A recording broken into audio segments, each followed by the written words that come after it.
All right, today we're going to change the starter on a 2008 Dodge Grand Caravan with a 3.8 liter motor. For this repair, you're going to need a new starter or reman.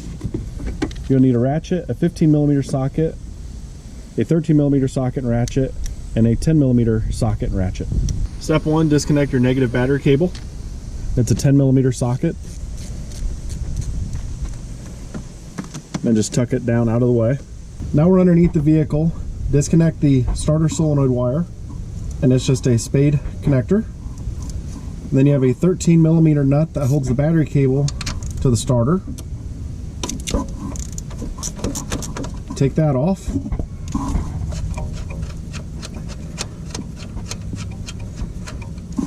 And then take your battery cable off and set it aside. All right, now on the transmission side, where the starter is, up at the top, there's actually this little extrusion from the transmission, has a hole in it. Right above that, there's a 15 millimeter bolt that goes through the starter. Take that one out.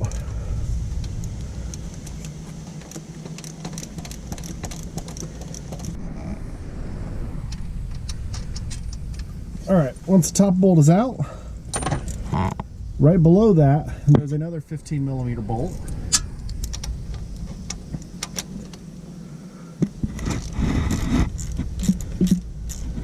And remove that one.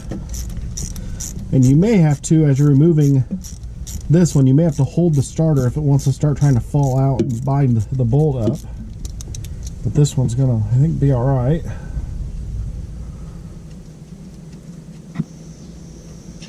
Bottom bolt's out.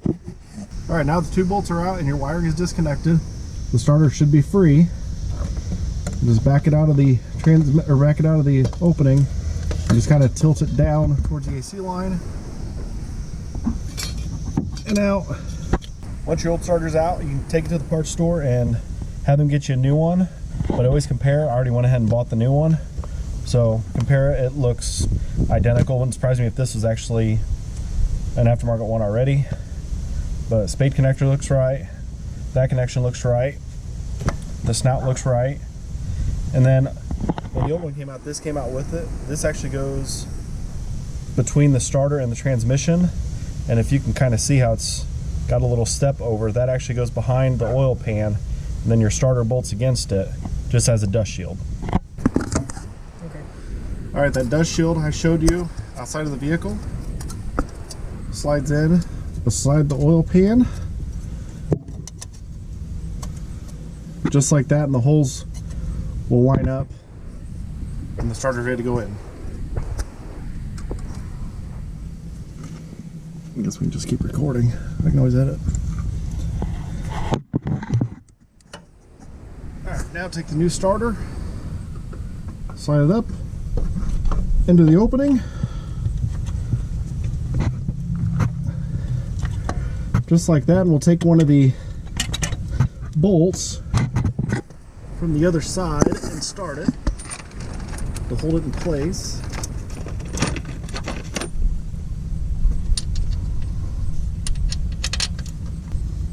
Okay. All right, we're back on the side with the bolts. You'll take your top bolt while you're holding the starter.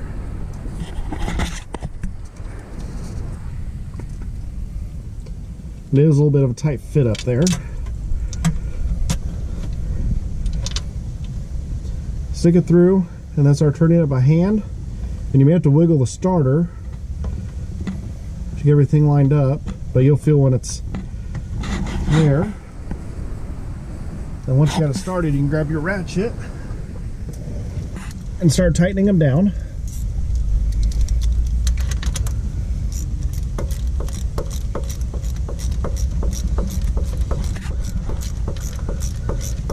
And I usually do the easier to get to and tighten it up. That way everything's centered, so the top bolt should go in fairly easy.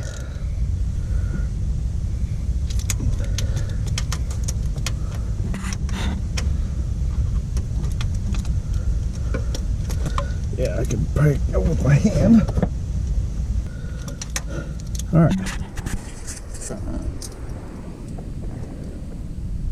Alright, now you want to reconnect your starter solenoid wire. Find your spade connector.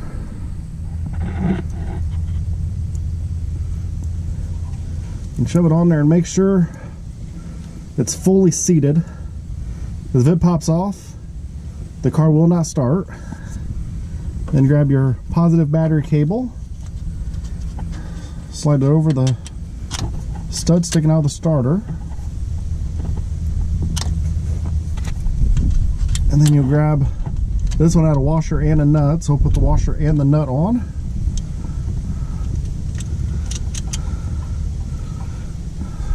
Spin it on my hand, and then we'll snug it up with a 13mm ratchet. We'll go short because you can't over torque and break it.